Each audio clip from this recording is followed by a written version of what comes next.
Monsieur le directeur, monsieur le vice-directeur, mesdames et messieurs, je vous souhaite la bienvenue à cette conférence de presse. Le Conseil fédéral a tenu sa séance aujourd'hui à 6 et pas à 7. Madame Calmiré n'était pas présente aujourd'hui en raison d'un déplacement en Libye. Il s'agissait de rencontrer à ce déplacement les ressortissants suisses qui sont retenus en Libye et de s'enquérir de leur état de santé. Il était prévu que Madame Calmiré rentre hier soir, mais en raison d'un incident technique, le retour a été reporté à aujourd'hui. Le président de la Confédération, M. Merz, était informé de ce voyage qui était planifié depuis plusieurs jours et le DFAE communiquera sur cette question dans quelques minutes au cours de l'après-midi. Le Conseil fédéral a tenu aussi une séance ordinaire suivie d'une séance extraordinaire consacrée à la situation économique et aux mesures de stabilisation. Et j'ai quelques informations concernant le déroulement des conférences de presse de cet après-midi. Nous commençons avec la première conférence de presse sur les mesures dans le domaine de l'assurance maladie, les mesures urgentes. Nous traiterons les réponses en plénum, les questions et réponses concernant ce sujet ici. Nous ne ferons pas les interviews bilatérales tout de suite parce que nous enchaînons, comme M. Couchepin est présent aux deux conférences de presse, nous enchaînerons directement avec la deuxième conférence de presse. Les joints nous rejoindront d'ici quelques minutes. Et à la fin, vous aurez l'occasion de faire encore les interviews bilatérales sur les deux sujets qui sont présents cet après-midi. De cette façon-là, on a un bloc, une seule conférence de presse et tout le monde perd un petit peu moins de temps. Voilà pour mes informations. Est-ce que vous avez des questions sur le déroulement de la conférence, de la séance du Conseil fédéral d'aujourd'hui? Ce n'est pas le cas. Nous avons encore un communiqué qui vous parviendra cet après-midi sur les contributions de la Confédération à la lutte contre le dopage. Il va sortir dans les minutes suivantes. C'est le dernier communiqué concernant la séance du Conseil fédéral d'aujourd'hui qui vous parviendra. Et je passe tout de suite la parole à Monsieur le Conseiller fédéral. Monsieur le chancelier, Monsieur le directeur, Mesdames, Messieurs, le Conseil fédéral a adopté ce matin le message et le projet de révision de la loi sur l'assurance maladie que le département fédéral de l'Intérieur lui a soumis. Ce projet sera soumis maintenant et transmis au Parlement. Le message dont vous avez connaissance présentement sera complété par différentes mesures qui sont de ma compétence, par ordonnance avant la pause d'été, en particulier tout ce qui concerne les médicaments. Nous sommes en train d'affiner le projet de telle sorte qu'il soit le plus efficace possible. Nous avons aussi voulu reprendre toutes les propositions qui ont été faites au cours de ces derniers jours par les partis, par les cantons, par les organisations économiques, par les groupes d'intérêt, et on vous a livré une analyse de toutes ces propositions. Je crois que la conclusion qui s'impose, c'est que certaines de ces mesures ont été déjà prises dans le cadre du paquet qui vous est soumis aujourd'hui. On tiendra compte aussi de certaines suggestions dans le cadre des paquets d'ordonnances, notamment en ce qui concerne les médicaments, qui sera soumis avant l'été. Et on constate qu'il n'y a pas de miracle, qu'il n'y a pas d'idée géniale, qu'il n'y a pas de solution qui permet de résoudre les problèmes et qu'il faut aborder la réalité avec les moyens qui sont à disposition. Si vous le voulez, je vous donnerai quelques indications supplémentaires sur les ordonnances, mais ce n'est pas le but de la réunion d'aujourd'hui. les ordonnances, il y aura des décisions relatives au générique pour en renforcer l'usage du générique. Il y aura des décisions relatives au rythme auquel les prix des médicaments seront revus. Et il y aura des décisions relatives aux pays qui sont pris en compte pour faire la comparaison entre la Suisse et l'étranger. Venons-en maintenant aux mesures urgentes qui, nous le souhaitons, devraient entrer en vigueur au 1er janvier 2010 et pour une durée de 3 ans, c'est-à-dire jusqu'à fin 2012. Pourquoi est-ce qu'il y a urgence? Parce que les résultats des caisses maladies, les résultats des observations relatives à la consommation médicale montrent que si on ne prend pas de mesures, il y a un emballement de la consommation, un emballement des coûts et par là même le risque de voir cet automne déjà augmenter de manière considérable les primes d'assurance maladie. Malheureusement, ce sera le cas, mais l'an prochain aussi, si un certain nombre de mesures ne sont pas prises. Nous souhaitons que le Parlement traite avec une procédure accélérée ces projets de telle sorte qu'ils puissent entrer en vigueur au 1er janvier 2010. Les assurances, je le répète, en 2006, avaient surestimé les coûts. Les coûts ont été inférieurs à ceux qui étaient prévus par les assurances. En 2007, les assurances avaient estimé les coûts, c'était dans la cible. Un peu sous-estimé, mais très peu, je crois que c'était 0,6 de sous-estimation. Par contre, en 2008 et en 2009, là, il y a eu une assez forte sous-estimation, qui n'est pas due à des interventions fédérales. Personnellement, je peux d'ailleurs le répéter, j'ai dit à l'un ou l'autre directeur d'assurance que j'étais surpris qu'ils aillent aussi bas. J'avais dit à l'époque qu'il y aurait 4% d'augmentation, et sauf erreur, on était à 1,5 ou 2%. Donc on était de 2% en dessous de l'estimation que j'avais faite à l'époque de l'évaluation des primes pour les 2 années qui viennent. Ensuite, il y a eu le problème, je le répète, des réserves qui ont été mangées par ces mauvais résultats, mais aussi mangées pour quelques centaines de millions de francs par la crise économique. Alors faut-il pleurer le recul des réserves?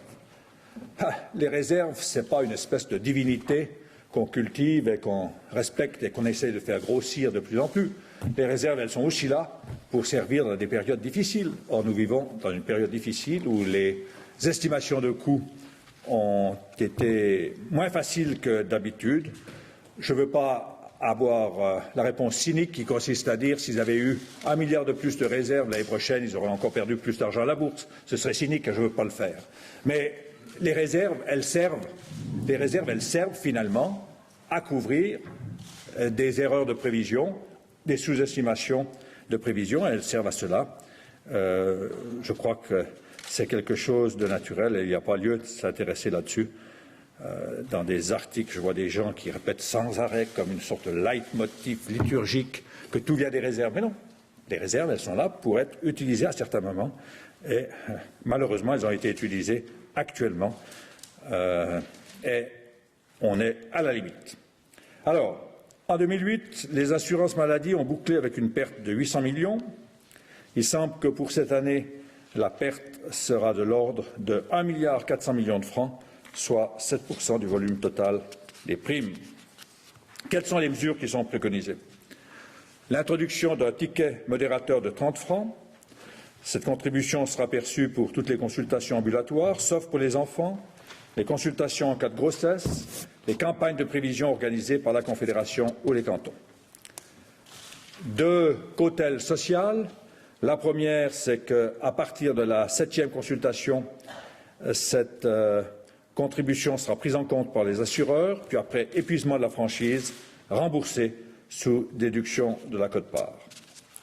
Et puis, l'autre mesure qui a un caractère à la fois technique et social, c'est l'introduction de la consultation gratuite par téléphone. J'y reviendrai dans un instant. Et 3e volet social, la réduction de la quote-part de 700 à 600 francs. Alors, on me dit tout à l'heure que le Parti socialiste a appuyé sur le bouton et a lâché un communiqué depuis 2 ou 3 jours appelant à faire une pétition parce que demander 30 francs aux citoyens, ce serait les punir. Augmenter les primes, c'est les punir. Lorsque vous allez acheter de la viande chez le boucher, on vous punit en vous demandant de payer la consommation que vous avez eue. Lorsque vous allez acheter à Migros, Coop ou chez Denner un sac de provisions et se nourrir est aussi nécessaire que la santé, est-ce que le fait qu'on vous demande quelque chose à la caisse, c'est punir le client?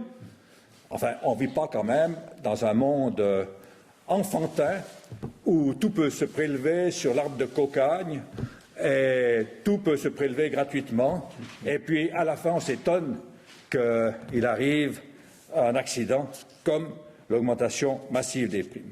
Alors, ils ont appuyé sur l'ordinateur, le communiqué est sorti. J'aurais aimé d'abord qu'ils dialoguent ou qu'ils écoutent nos arguments avant de se lancer dans cette opération. Mais enfin, peut-être que si j'étais président du Parti socialiste, je ferais la même chose. Il faut toujours avoir respect pour cette position difficile. Revenons au sujet. Deuxième point, après les 30 francs, revenons au service médical. Les assureurs maladie devront garantir un service de conseil médical par téléphone gratuit, 24 heures sur 24, afin de répondre aux questions de leurs assurés sans qu'ils aient à se rendre chez un médecin. Cette prestation est une contrepartie au ticket modérateur. Il est, depuis un certain temps d'ailleurs déjà, question de rendre ce service obligatoire. Eh bien, maintenant, il va être obligatoire. On donne un certain délai aux assurances pour monter ce service parce qu'on veut qu'il soit de qualité. On veut 2 choses, que les assurances ne soient pas eux-mêmes les prestataires de soins, et ça, c'est quelque chose qui est apparu lors de la consultation. On a dit qu'il faut absolument éviter que les assureurs soient eux-mêmes les consultants. Je crois que c'est juste. Et puis, il faut que le service soit de qualité. Au début, je ne sais pas si vous l'avez remarqué, il y a eu un peu une vague de critiques et puis petit à petit, les gens se sont rendus compte que c'est peut-être une des mesures les plus intelligentes. Elles sont toutes intelligentes, mais celle-là est peut-être la plus intelligente. Parce qu'à long terme, c'est probablement dans ce sens qu'on peut avoir une évolution de la médecine qui permet de réduire toute une série de prestations. Dans 5-10 ans, vous aurez des dossiers médicaux centralisés, la consultation par téléphone, vous annoncerez, si vous donnez votre code, on peut sortir les indications de votre dossier médical et faire un diagnostic. Zeltner peut confirmer que ça marche bien, de faire un diagnostic extrêmement efficace et précis. Et je crois que c'est une des pistes qui, à long terme, sera la plus efficace. Mais pour l'instant, il faut commencer modestement, efficacement et honnêtement, c'est-à-dire pas le respect de la confidentialité, d'une part, d'autre part, efficacité, et d'autre part, il faut que ça devienne populaire. Une autre modification qui a été souhaitée, c'est l'introduction d'une durée d'assurance de 2 ans pour les franchises à option. Vous savez qu'une des critiques qui est faite aux franchises à option, c'est qu'elles permettent une sélection personnelle du risque. Vous prenez la franchise à option à 2 500 francs. Si vous devez faire une opération, vous faites en sorte qu'elle soit l'année suivante, dans la mesure où c'est possible de renvoyer. Vous changez de mode d'assurance, vous prenez l'assurance sans option, et puis l'année après, vous reprenez l'assurance. Je crois que ça, c'est pas bien et c'est pas solidaire. Et ça explique aussi qu'au cours de ces dernières années, ce qui est un phénomène qu'on n'imaginait pas, je l'ai dit déjà l'autre jour, lorsqu'on augmente les primes, disons, de 3%, le volume encaissé n'augmentait pas de 3%, mais d'environ 1% de moins, c'est-à-dire 2%. Donc il y avait une augmentation des rentrées réelles inférieure à l'augmentation théorique parce que les gens, au cours de ces dernières années, et il n'y a pas de reproche à leur faire, dès que les primes augmentaient, changeaient de caisse, allaient vers une caisse meilleur marché, ce qui est tout à fait raisonnable, ou prenaient des primes options qui réduisaient la cotisation, réduisait la prime d'assurance et faisait que le volume global encaissé par les assurances toutes ces dernières années a été inférieur à ce qui devrait découler de l'augmentation moyenne. Plus 3% d'augmentation moyenne, mais en réalité plus 2% de rentrée parce que intelligemment les gens ont eu une pratique, ce qui prouve qu'ils réfléchissent rationnellement et ça donne bon espoir pour l'efficacité du ticket modérateur. Ticket modérateur, on a fait des comparaisons avec l'Allemagne, tout le monde sait que cette comparaison n'est pas valable. Et même si c'était valable, ça signifie que pendant 4-5 ans, il y a une diminution, puis après, ça remonte. Il sera toujours temps, d'entre-temps, d'introduire de nouvelles formules. C'est déjà quelque chose d'acquis. Ensuite, le Conseil fédéral revendique, mais ne souhaite pas exercer cette compétence. Je le répète, le Conseil fédéral revendique, mais ne souhaite pas exercer cette compétence, de baisser de 10% dans un canton les tarifs ambulatoires en cas d'évolution des coûts supérieurs de 2% à la moyenne suisse. Les cantons ne devront pas se cacher derrière un tas d'excuses pour ne rien faire dans le domaine ambulatoire, hospitalier. Les cantons, vous savez que la répartition des compétences en matière de santé, les cantons sont les premiers responsables des fournisseurs des offres de santé. On a parfois des doutes quand on lit les déclarations de tel ou tel conseiller d'État. Je ne regarde personne, M. O'Rourli. Mais on a quelques doutes parfois. C'est-à-dire, mais ils sont responsables de quoi, ces messieurs? Ils sont responsables de la fourniture des soins de santé. Et nous sommes responsables de l'assurance maladie. Alors, eux ne peuvent pas augmenter les salaires, ce qui est peut-être justifié, puis après dire « Oh, mais ce n'est pas de notre faute si les coûts de l'assurance maladie montent ». Quand on augmente les salaires, ce qui est peut-être justifié, ce qui a été le cas dans mon canton d'origine, à la veille des élections, c'est toujours justifié. Lorsqu'on augmente les salaires, on doit dire oui, ça entraîne 1 ou 2% d'augmentation des coûts de l'assurance maladie. Mais on ne peut pas dire ah mon Dieu, on ne s'est pas rendu compte, Berne aurait dû corriger ça. Non, il faut que maintenant les conseillers d'État soient pas seulement efficaces dans la communication, mais efficaces dans la gestion de leur département.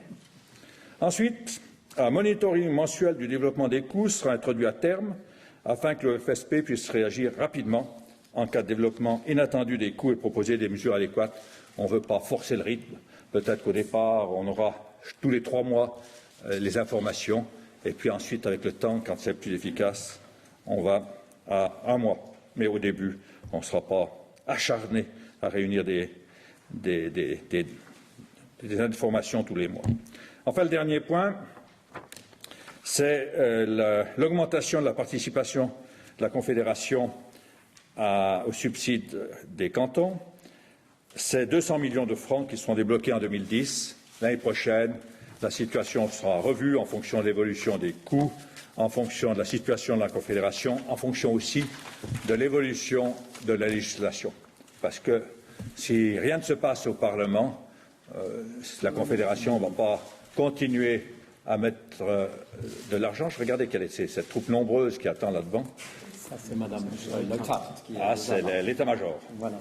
Bien, alors, les 200 millions, mais il faut que les cantons les répartissent de façon que ce soit socialement équitable. Là, il y a toutes les normes qui ont été prévues en son temps, et notamment dans la péréquation financière. Voilà, le Conseil fédéral estime que les propositions adoptées aujourd'hui ne sont pas toutes agréables, pour moi non plus, mais elles sont nécessaires. Et ce qu'on peut en tous les cas pas tolérer, c'est de regarder l'évolution des coûts comme un cantonnier d'autrefois qui appuyait sur la pelle, regarde les cailloux tomber et dit « Ah, les cailloux tombent aujourd'hui. » Ah, très bien. Le Conseil fédéral, en tous les cas moi, nous n'avons pas cette vision des choses, on intervient et j'espère que le Parlement nous suivra de manière critique, mais prend ses responsabilités aussi. Voilà, la discussion est ouverte. Y a-t-il des questions? Simonazzi, reprenez la maîtrise du débat. Je reprends la maîtrise. Y a-t-il des questions absolument urgentes maintenant? Madame Mimzand. Est-ce que l'adoption de ces mesures permettrait de réduire la hausse des primes de l'année prochaine déjà? Ça évite d'augmenter si c'est efficace. Le problème, par exemple, des 30 francs. On peut calculer le montant que ça apporte. Ce n'est pas des sommes extraordinaires, ce qui prouve que ce n'est pas socialement dramatique. Vous avez fait les calculs. Mais quel est l'effet d'incitation? Quel est l'effet de la citation? Téléphone. Ce sera l'année prochaine qu'il est mis en place. Quel sera l'effet de diminution des coûts? Il y a toute une série de mesures qui sont prises dont on ne peut pas estimer de manière précise. Puis ensuite, il y aura le paquet d'ordonnances sur les médicaments et sur les médicaments essentiellement. Là aussi, c'est aux assurances à faire leur estimation. Moi, j'ai une idée personnelle, mais je ne vais pas vous la dire parce que je ne suis pas responsable d'une assurance, mais les assurances devront faire leurs calculs. Mais elles devront aussi faire le calcul en se demandant ce que le Parlement va les adopter ou pas. Donc c'est pour elles un exercice difficile, mais enfin, elles ne sont pas payées pour vivre confortablement. Ouais. Est-ce qu'on rêve si on pense que les primes peuvent descendre au-dessous du 10%, l'augmentation des primes? Je ne voudrais pas qu'on se prononce là-dessus. Je félicite M. Undra de s'être beaucoup avancé ces temps-ci, mais maintenant il faut qu'ils arrêtent. C'est le boulot des assurances de faire des primes, de proposer des primes. C'est son travail d'approuver, parce que vous savez qu'en matière de primes, c'est le Conseil fédéral qui théoriquement approuve les primes. Il a transmis la compétence au département de l'Intérieur, qu'il a transmis à l'OFSP. Donc il faut qu'il arrête de faire des pronostics. C'est aux assurances maintenant à présenter et à lui après à dire oui ou non. Question suivante. Monsieur. O'Hooley. J'ai cité encore une fois M. Indra qui disait lundi qu'une des façons de limiter la hausse des primes consisterait à quelque peu réduire à la baisse le taux minimal légal des réserves et que ça pourrait se faire par ordonnance. Est-ce que vous y songez? Non, je n'ai pas l'intention d'aller plus bas. En son temps, il y a eu une étude qui avait été faite, c'est pour ça d'ailleurs que j'avais baissé les réserves minimum. Il y avait une étude qui avait été faite, je crois, par Portman de la Chrétienne sociale, qui est Herr Professor, docteur, enfin toute la sécurité. Et ils étaient arrivés. Monsieur Beck. Ah, c'était M. Beck, non, Herr Professor Dr. Beck. Et il était arrivé à la conclusion que, dans l'état actuel des choses, pour une compagnie d'assurance d'une certaine importance, la réserve minimum, c'est autour de 8-9%. Alors, à la fin de cette année, je ne sais pas, parce que l'année n'est pas encore conclue, disons qu'on est autour de 11-12%. S'ils se trompent à nouveau, alors ils viennent dans la zone dangereuse. Je répète qu'il y a eu des périodes où c'était plus dangereux. J'aurais dit toujours que la plus grande assurance de Suisse, l'Elzana, lorsque je suis entré en fonction, avait des réserves inférieures à 5%. Ça, on l'oublie. Et qu'entre-temps, elle est montée à 14-15%. Et puis maintenant, elle est dans la zone. Il y a eu une interview l'autre jour de son directeur. Elle dit qu'elle répond aux exigences. Donc, il y a eu déjà des périodes, en 2003 en particulier, où certaines assurances étaient à un niveau très bas, mais ça devenait extrêmement dangereux. Et il fallait remonter. Et moi, je suis pour la sécurité, mais pas pour le confort. Monsieur Gobet. Oui, est-ce bien sérieux? Vous présentez au Parlement un paquet de mesures urgentes. Si j'ai bien compris, vous dites voilà, ces mesures urgentes que je vous propose, mais vous n'estimez pas les économies potentielles que cela représente? Oui, c'est très sérieux. Autre question? Monsieur Friedli. Eine Frage noch zum Medikamentenpaket. Wie viel denken Sie, damit einsparen zu können? Sind Sie näher bei den... Bitte? Eine Frage zum Medikamentenpaket. Vor dem Sind Sie Sommerferien. näher bei der Winterpharma, die 2 Vor den Milliarden, Sommerferien. oder näher bei Santis, die Vor der Sommerferien werde ich alles darstellen. Und Sie werden sehen, es ist korrekt ausgeglichen. Und ich bin der Minister, der am meisten gemacht in diesem Bereich hat. Und ich habe keine Angst vor den Versicherungen oder vor Interpharma, aber ich will auch nicht jemanden strafen. Oui, vous avez rajouté apparemment l'obligation pour les assureurs de communiquer chaque mois les données nécessaires à la surveillance des coûts. Est-ce que vous estimez qu'il y a un manque de transparence à ce niveau-là qu'il faut corriger? Oui. Autre question? Monsieur Friedli. Ja, zur Prämienverbilligung. Da war ja, glaube ich, zur Prämienverbilligung. Ja. Da war ja, glaube ich, angedacht, dass das im 3. Konjunkturprogramm dann kommen soll. Jetzt haben Sie es hier drin. Heißt das, dass Sie nicht mit einem solchen 3. Programm... Vous savez, je suis infiniment reconnaissant au Conseil fédéral de ne pas me charger seulement des mauvaises nouvelles. Et ça, c'est plutôt une bonne nouvelle. Alors, quand on doit présenter des choses qui sont honnêtement pas très populaires, c'est peut-être bien en même temps de présenter quelque chose qui est un peu plus agréable. c'est la répartition des douleurs. Madame Zuber. Oui, encore concernant la taxe, il y a eu des critiques sur le fond, mais également sur la forme, notamment les hôpitaux qui craignent de devoir débloquer beaucoup de moyens pour la mise en œuvre administrative. Est-ce que va y avoir dans ce sens-là des aménagements prévus pour leur faciliter la tâche? Oui, je crois avoir lu une fois qu'un hôpital ou qu'un responsable de H+, avait dit que ça coûterait, comme il avait dit, 500 millions de francs. Alors, mesdames, messieurs les journalistes, je dois dire que de temps en temps, je me demande si vous réfléchissez. Personne n'a éclaté de rire quand H+ a dit 500 millions de francs. Ça coûte. On a répété ça, mais faites un calcul. Si un employé coûte environ, avec les charges, 150 000 francs, ça signifie que H+ prétendait qu'il fallait 3 000 personnes pour encaisser 30 francs. Dans combien d'hôpitaux y a-t-il en Suisse? 200. 10 personnes à plein temps pour encaisser. C'est pas sérieux. Et personne chez vous n'a eu l'idée de poser la question, mais est-ce que vous êtes sérieux en prononçant des chiffres pareils? Quelqu'un a dit 500 millions de coûts.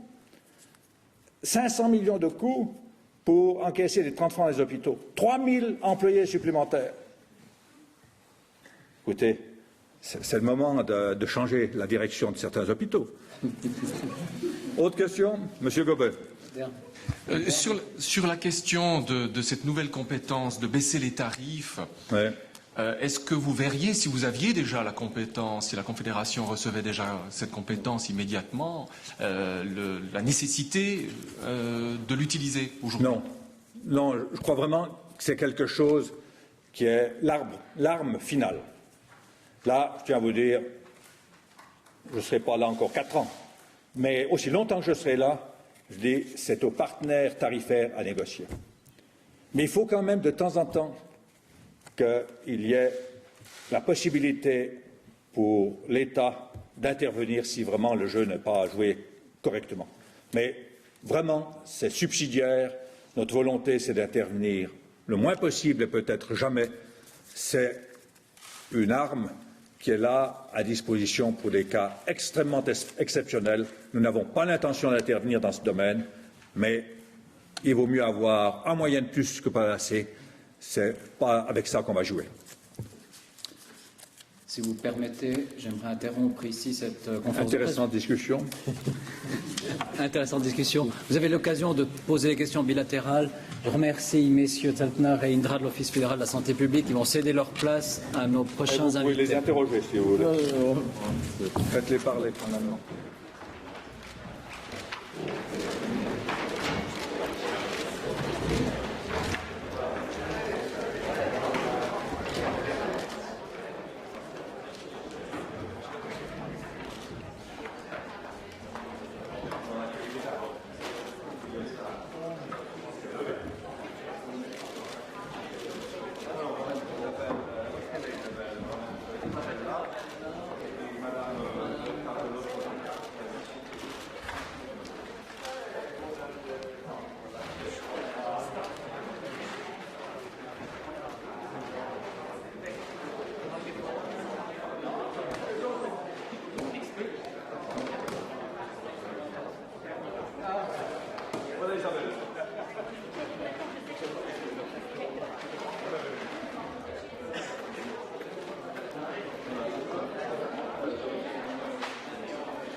Voilà, mesdames, messieurs, aux côtés de Madame la conseillère fédérale Doris Leuthard et de Monsieur le conseiller fédéral Pascal Couchepin, j'ai le plaisir d'accueillir sur ce podium Madame la conseillère d'État Isabelle Chassot, présidente de la conférence des directeurs cantonaux de l'instruction publique, Monsieur Mauro Dell'Ambrogio, secrétaire d'État à l'éducation et à la recherche, ainsi que Madame Ursula Reynolds, directrice de l'Office fédéral de la formation professionnelle et de la technologie.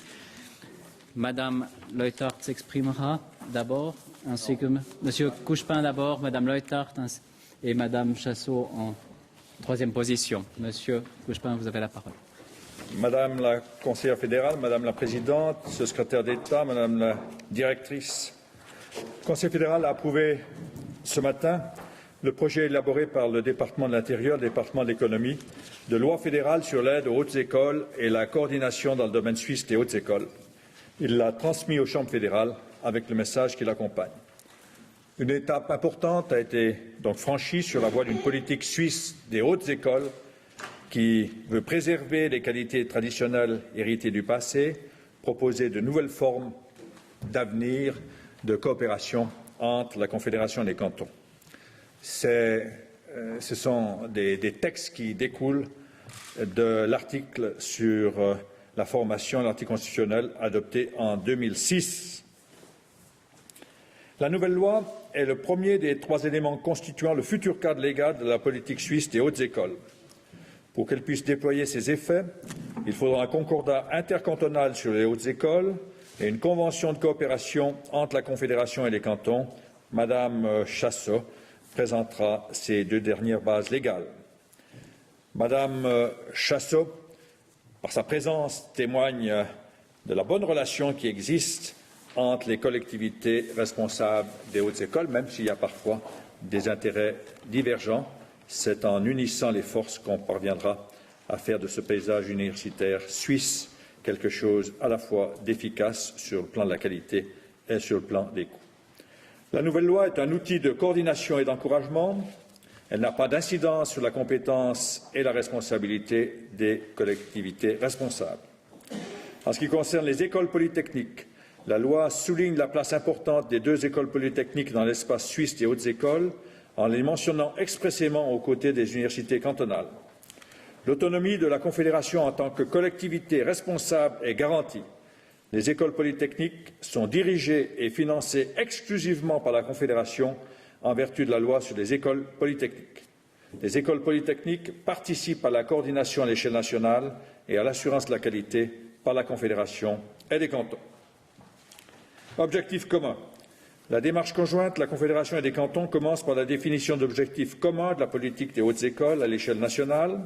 Ce sont notamment les objectifs suivants: créer un environnement favorable à un enseignement et à une recherche de qualité, encourager le développement des profils des hautes écoles et la concurrence entre ces dernières, notamment dans le domaine de la recherche, encourager la création de pôles de compétences, favoriser la perméabilité et la mobilité entre les hautes écoles universitaires, les hautes écoles spécialisées, les hautes écoles pédagogiques et à l'intérieur de ces voies de formation, harmoniser les structures d'études, les cycles d'études, le passage d'un cycle à l'autre, financer les hautes écoles selon des critères uniformes et axés sur les prestations, établir une planification de la politique des hautes écoles à l'échelle nationale et une répartition des tâches dans le domaine particulièrement onéreux.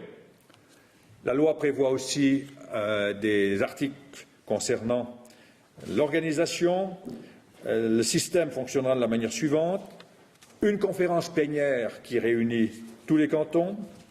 Cette conférence plénière traite les affaires qui concernent tous les cantons, comme les principes financiers de la politique des hautes écoles.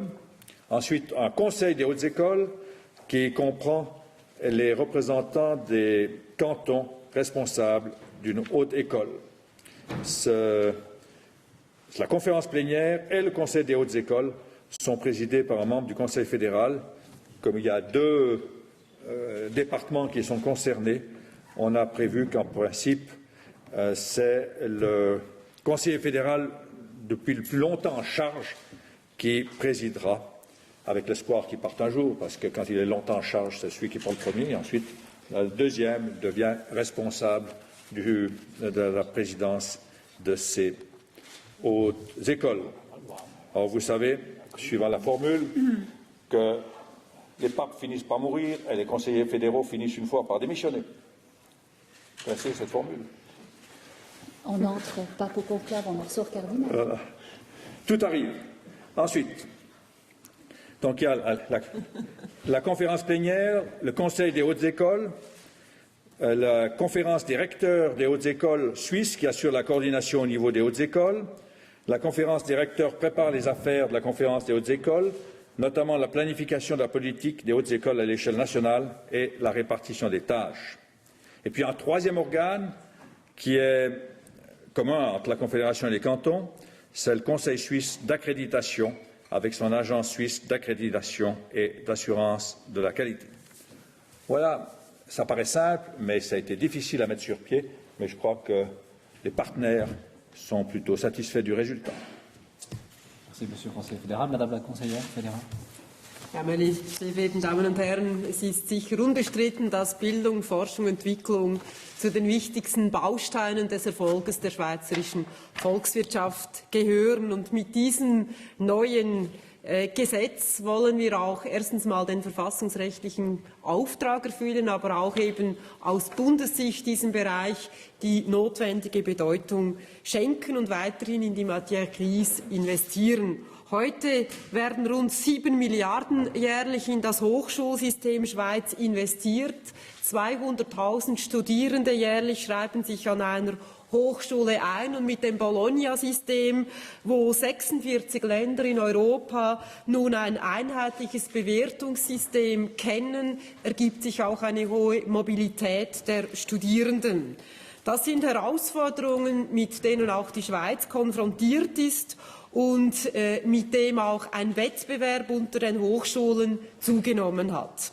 Wollen wir als Werk, Unternehmensstandort und Forschungsplatz Schweiz weltweit an der Spitze bleiben, müssen wir Studenten und Professoren beste Rahmenbedingungen bieten. Wollen wir die öffentlichen Gelder effizient nutzen und damit Prioritäten richtig setzen und Leadership beweisen, dann bietet dieses Gesetz die neue Grundlage. Und wenn wir im internationalen Bildungswettbewerb auch um die besten Studierenden mithalten wollen, braucht es eine Förderung der Hochschulen und eine Koordination im gesamten Hochschulbereich. Wir sind sehr dankbar, dass mit diesem Gesetz die Fachhochschulen zu Hochschulen anerkannt werden, Hochschulen, die gleichwertig, aber eben andersartig sind. Ich möchte im Folgenden 3 Kernbereiche des HFKG näher erläutern, und das ist zum einen das Element der Koordination. In der Schweiz haben wir heute 40 Hochschulen und hochschulähnliche Institute, die von Bund und den Kantonen völlig unterschiedlich verantwortet werden. Also wir haben die 9 Fachhochschulen, die 10 Universitäten, wir haben 14 pädagogische Hochschulen, die Eidgenössische Hochschule für Sport und natürlich die ETHs mit ihren beiden Ablegern. Also Sie sehen eine Vielzahl, die bis heute nicht koordiniert ist. Das stimmt auch überein mit den Rechtsgrundlagen. Auch hier haben wir diverse Rechtsgrundlagen, Gremien und Organe, die mit diesen Aufgaben betraut sind, die es aber eben erschweren, eine gesamtschweizerische, effiziente und transparente Hochschulpolitik zu bilden. Mit dem Gesetz schaffen wir genau diese Koordination. Wir schaffen die notwendigen gemeinsamen Organe, die wir von 9 auf neu 4 reduzieren und eben auch mit den nötigen Kompetenzen ausstatten. Kernstück ist die Koordination der gesamtschweizerischen hochschulpolitischen Planung und Aufgabenteilung. Sie umfasst 3 planerische Instrumente, mit denen die Hochschulkonferenz eine gesamtschweizerische Hochschulpolitik verwirklichen soll. Zum einen handelt es sich um die Prioritätensetzung. Damit sollen die langfristigen Impulse für den Hochschulraum Schweiz formuliert werden, etwa die Stärkung bestimmter Disziplinen oder Fachbereiche, die Verbesserung der Betreuungsverhältnisse für die Studierenden, die Konzentration von Angeboten oder eine Schwerpunktbildung in einzelnen Disziplinen. Zweites Element bildet die Aufgabenteilung in besonders kostenintensiven Bereichen. Die Kräfte sind zu konzentrieren und in kostenintensiven Bereichen wie der Spitzenmedizin, Hochtechnologie oder Spitzenforschung können wir uns luxuriöse Mehrfachangebote nicht leisten. Sie kennen alle die Frage, braucht es überall eine medizinische Fakultät oder ein Kompetenzzentrum für Herzkrankheiten etc. Hier hat die Hochschulkonferenz inskünftig den Auftrag, zusammen mit der Rektorenkonferenz und den Forscherkreisen hier eine Aufgabenteilung, die Sinn macht und eben effizient ist, vorzunehmen. Drittes Element, die Finanzplanung. Die gemeinsame Ermittlung des Finanzbedarfs ist auf die 4-jährige BFI-Periode, die Sie kennen, ausgerichtet. Sie ist ein Herzstück der Planung und bildet auch die Brücke zur Förderung der Hochschulen.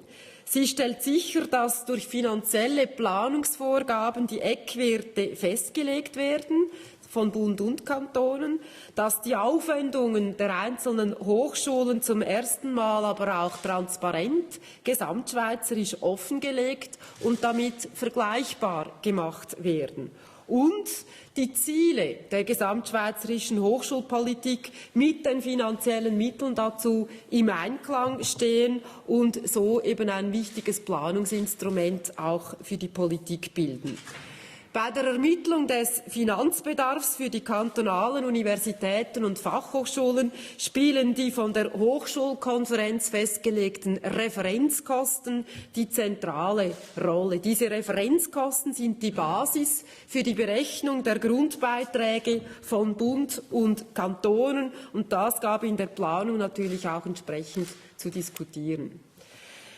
Die Förderung, meine Damen und Herren, neben der Koordination ist für den Bundesrat wichtig. Der Bund ist von der Verfassung her verpflichtet, an kantonale Universitäten und Fachhochschulen Beiträge zu leisten. Die Finanzierung dieser Beiträge wird neu über einen fixen Anteil sichergestellt. 30% für die Fachhochschulen und 20% für die Universitäten. So wird im Ergebnis der Andersartigkeit, insbesondere dem höheren Anteil von Lehre an Fachhochschulen und dem höheren Anteil von Forschung an den Universitäten Rechnung getragen. Die Verteilung der Grundbeiträge des Bundes erfolgt neu für kantonale Fachhochschulen und Universitäten nach einheitlichen, und zwar leistungsbezogenen Kriterien. Das sind etwa, können sein Anzahl der Studienabschlüsse, die Betreuungsverhältnisse, Professor pro Student, aber auch die durchschnittliche Studiendauer. Für die bundeseigenen Institutionen hat Kollege Gouchepin schon gesagt, dass sich hier an der Finanzierungsart nichts ändert. In diesem Zusammenhang vielleicht auch noch ein Wort zum Eidgenössischen Hochschulinstitut für Berufsbildung, das EHB. Hier bietet das EHB Gewähr, dass alle Berufsschullehrer national nach gleichen Kriterien ausgebildet werden. Die Schnittstelle zu diesem Gesetz, das wir Ihnen präsentieren, ist der Master in Berufsbildung, der natürlich auch wieder im System integriert und konform sein muss. Die Vernehmlassung, meine Damen und Herren, hat vor allem gezeigt, dass im Bereich der Fachhochschulen Bedenken oder Ängste bestehen, wenn sie jetzt als Hochschulen dann plötzlich praktisch wie Universitäten die gleichen Abschlüsse bieten und keine Differenzierung mehr machen. Der Bundesrat hat dem Rechnung getragen und zusammen mit den Kantonen in der Vorbereitung hier verschiedene Punkte überarbeitet. Unter anderem wurde der Einbezug der Wirtschaft mit beratender dieser Funktion in die Hochschulkonferenz in Form eines ständigen Ausschusses integriert. Und wir haben die Sicherstellung des Fachhochschulprofils mit dem Grundabschluss Bachelor und die Abstimmung mit der höheren Berufsbildung explizit im Gesetz erwähnt. Das war nötig, weil die Fachhochschulen in unserem Hochschulsystem eine Schlüsselrolle für die Wirtschaft spielen. Sie müssen aber eben praxisbezogen ausgerichtet sein und dann werden sie ihrer Rolle als Motor an Innovation und als Schnittstelle zwischen Wirtschaft und Wissenschaft auch gerecht. Und hier hält der Bundesrat natürlich auch an der kürzeren Bildungsdauer bei den Fachhochschulen mit hoher Ausbildungsqualität fest. Das hat ja auch eine gute Employability der Absolvierenden ergeben. Wir meinen deshalb, den Bedenken im Rahmen der Vernehmlassung mit diesen Anforderungen beim Hochschulprofil gerecht zu werden. Das Gesetz verpflichtet die Fachhochschulen weiterhin, eine praxisorientierte Ausbildung anzubieten und die Berufsqualifikation in der Regel bereits auf der ersten Studienstufe sicherzustellen. Sie finden, das noch ein Hinweis, eine umfassende Darstellung dieses komplexen Gesetzes auf der gemeinsamen Homepage von EDI und EVD unter www.hfkg.admin.ch. Sie haben sicher Lust, sich hier durch diese Seiten hindurchzulesen. Es hat aber auch Bilder, die das Organigramm schön aufzeigen. Merci, Madame la Conseillère fédérale. Madame la Conseillère d'État, je vous en prie. Monsieur le conseiller fédéral, Madame la conseillère fédérale, Mesdames et Messieurs, dans le fond, je suis là pour un message principal, c'est celui de vous remercier, de remercier le Conseil fédéral et l'administration fédérale pour l'implication des cantons dans ce projet de loi et de vous dire à quel point nous pouvons soutenir le projet de loi tel qu'il est ressorti des travaux de préparation. Die Kantone stehen hinter der Vorlage für ein Hochschulförderungs- und Koordinationsgesetz. Sie können sich vielleicht erinnern, die Kantonsregierungen hatten sich schon bei der Vernehmlassung großmehrheitlich mit der Stoßrichtung des Gesetzes einverstanden erklärt.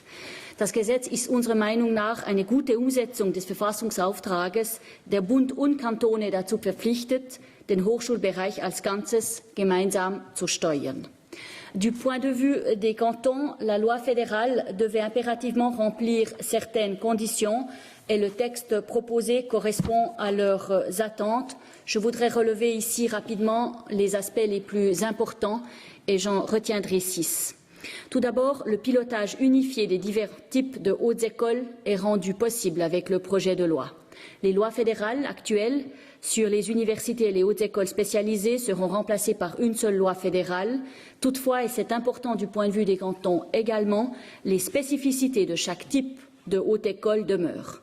Les hautes écoles spécialisées continuent de dispenser une formation axée davantage sur l'application des connaissances et les aspects professionnels, tandis que les universités gardent une vocation scientifique plus marquée. Deuxièmement, le pilotage des hautes écoles est simplifié.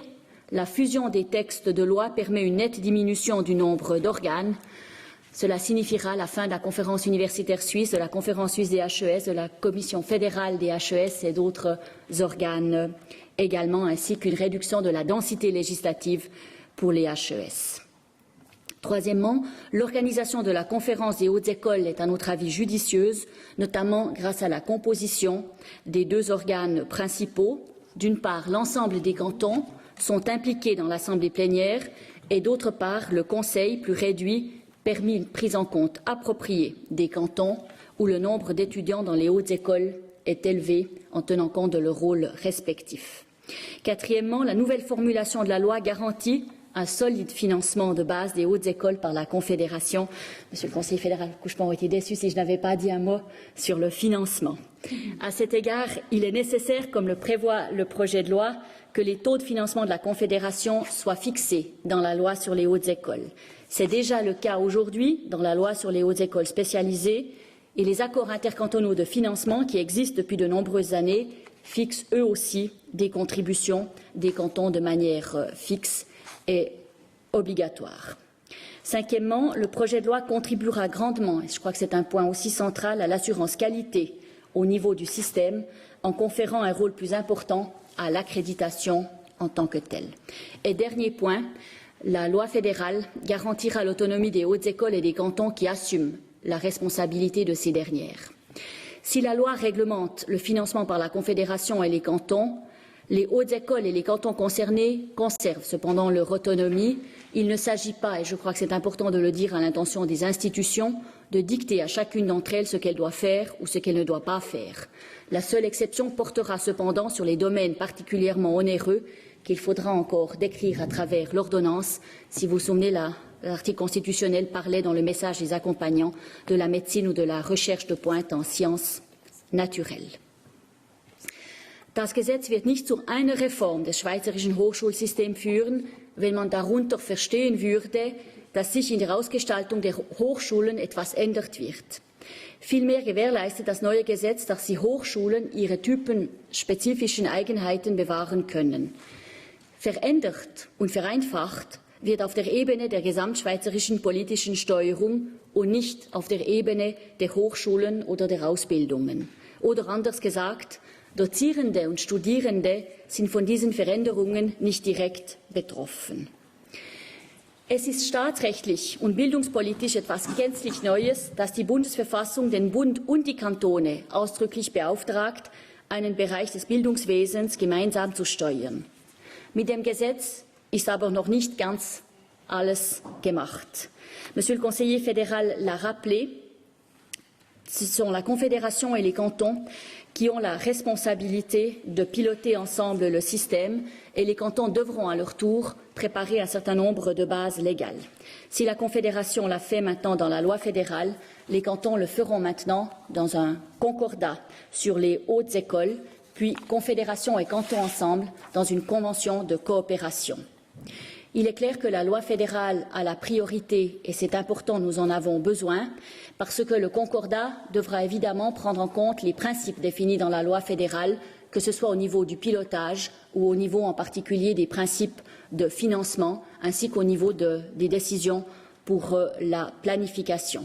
Cela signifiera cependant d'un point de vue institutionnel que les cantons devront, à travers leur concordat, dire encore une fois oui à la loi fédérale de la Confédération, en particulier à ses principes en tant que tels. C'est dès lors pour nous un bon point de départ de pouvoir constater que le projet de loi répond dans ces très grandes lignes aux attentes des cantons. Sur le plan juridique, la mise en œuvre du pilotage commun des hautes écoles nécessite 3 actes législatifs, la loi fédérale, le concordat et la convention de coopération. Les premiers jalons de la mise en œuvre du nouveau mandat constitutionnel sont désormais posés. Pour cela, les cantons remercient le Conseil fédéral et nous attendons avec intérêt les débats parlementaires. Nous aussi. Merci, Madame la conseillère d'État. On peut passer aux questions de votre part. Monsieur Storm. Monsieur le conseiller fédéral, vous avez dit, même si ça ne semble pas le cas, c'était une solution difficile, celle qui a été trouvée aujourd'hui avec ce message. En quoi étaient les principales difficultés? Est-ce que le fait que ça concernait 2 départements, c'était une difficulté ultérieure? Non, les difficultés, elles étaient dans la définition des compétences des organes, parce que vous avez la conférence générale où il y a les cantons. Tous les cantons, d'une certaine manière, participent, certains directement, d'autres par le biais des étudiants, le montant qui est payé pour les étudiants. Quel est le terme technique? C'est l'accord intercantonal. Non, mais le terme technique pour le montant, la contribution les contributions cantonales, ça c'était la première chose. Ensuite, quel est le rôle de la conférence universitaire? Combien faut-il de membres? Quelle est la représentation que la Confédération doit avoir? Est-ce que la Confédération doit avoir une sorte de droit de veto ou pas? Quel est le rôle des écoles polytechniques? Est-ce que, ce qui a été réglé, je l'ai bien précisé, vous l'avez remarqué, est-ce que les écoles polytechniques pourraient être, ou le financement des écoles polytechniques pourrait être discuté dans la conférence? Non, c'est la Confédération qui reste seule responsable du financement des écoles polytechniques. Quel est le rôle de la conférence des recteurs? Est-ce qu'ils ont un droit de décision, un droit de proposition? Tous ces problèmes-là, c'est des problèmes qui ne sont pas si simples à résoudre. Et chaque fois, il y a, sauf erreur, 26 cantons et 2 départements à la Confédération. Je dois d'ailleurs remercier Madame Leuthardt. La collaboration a été très bonne. On a parfois eu des divergences, mais on a toujours résolu les problèmes. Autre question, oui, je vous en prie. Deux petites questions. Si vous faire appuyer.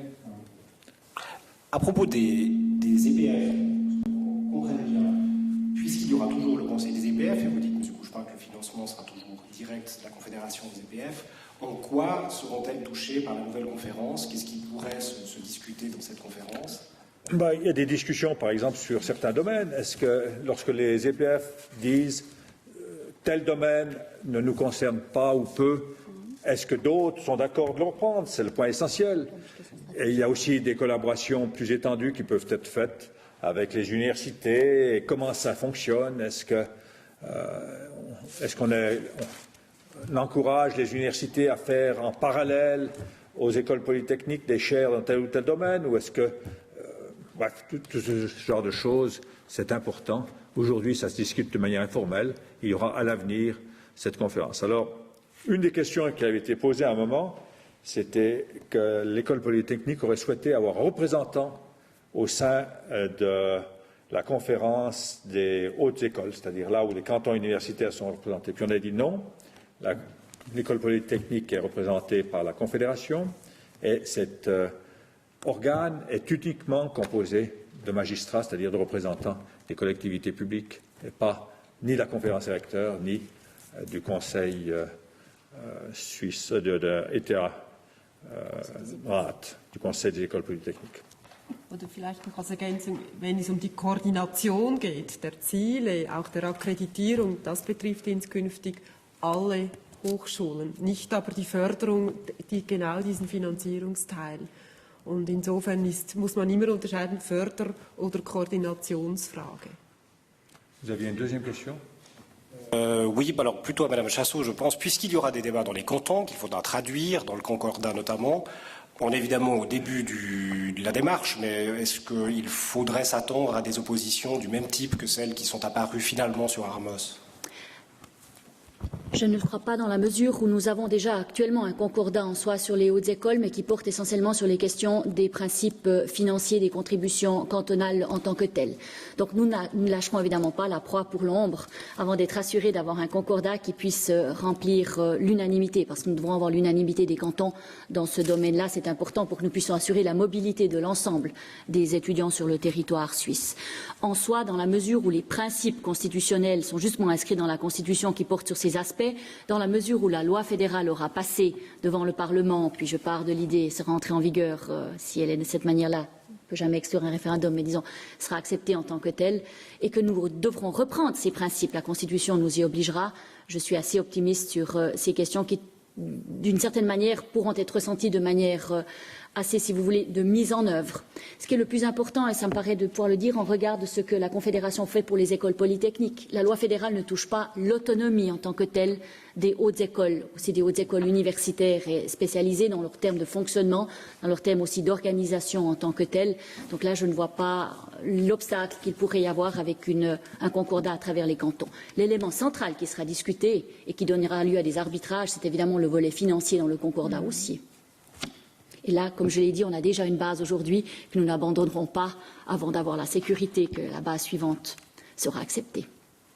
Monsieur Berenbaum. Ja, ich muss vorausschicken, ich verstehe nichts von dem allem, aber das ist schon eine gute Voraussetzung.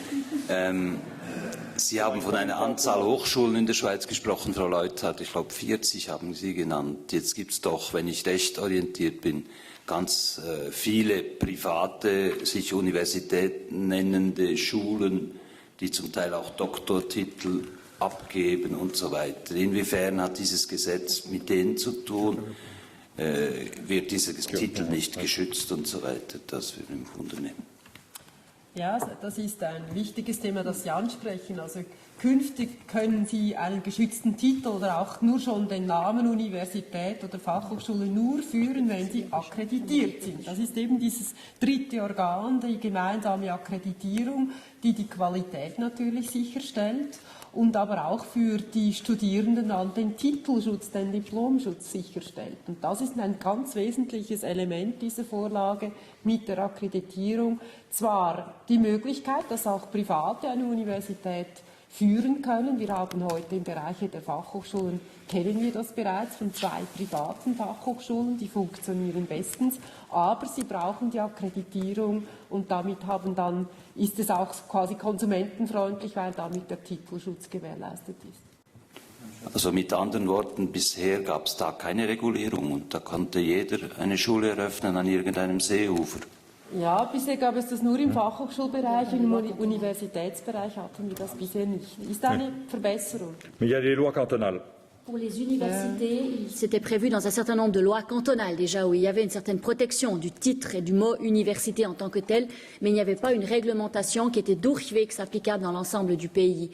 Et c'est important de dire que dès le début des travaux, nous avons eu à cœur de pouvoir, à travers la nouvelle loi fédérale aussi, maintenant protéger d'une certaine manière aussi les consommateurs sur le titre des diplômes délivrés, mais aussi de qui est haute école dans ce pays et qu'est-ce qu'il faut aussi pour être haute école. Et l'accréditation nous offre maintenant la possibilité de véritablement aussi répondre à un besoin des consommateurs ou des étudiants futurs, parce que des titres, il y en a beaucoup, des masters qui sont aujourd'hui délivrés mais qui n'ont aucune valeur mais que l'on paye, il y en a beaucoup dans le pays et trop probablement.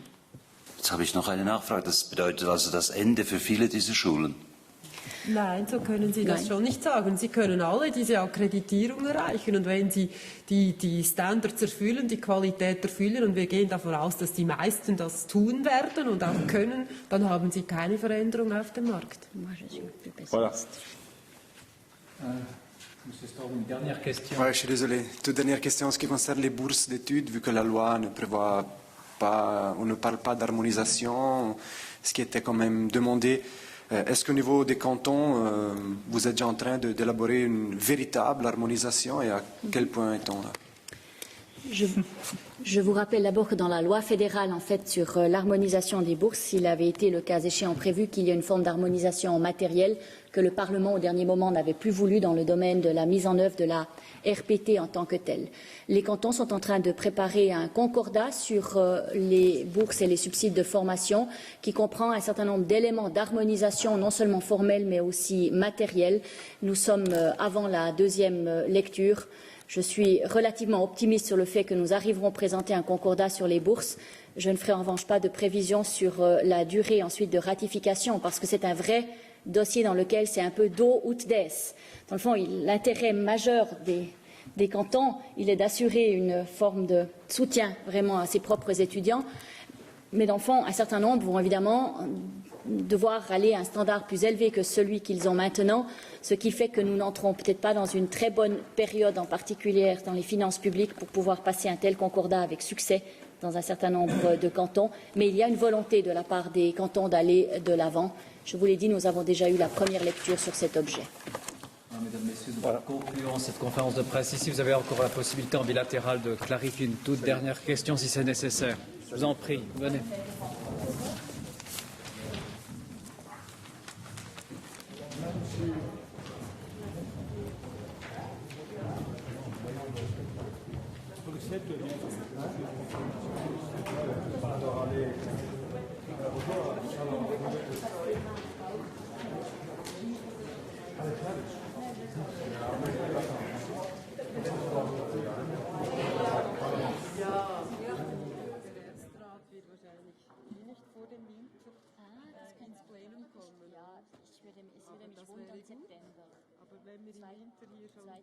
Wenn wir erst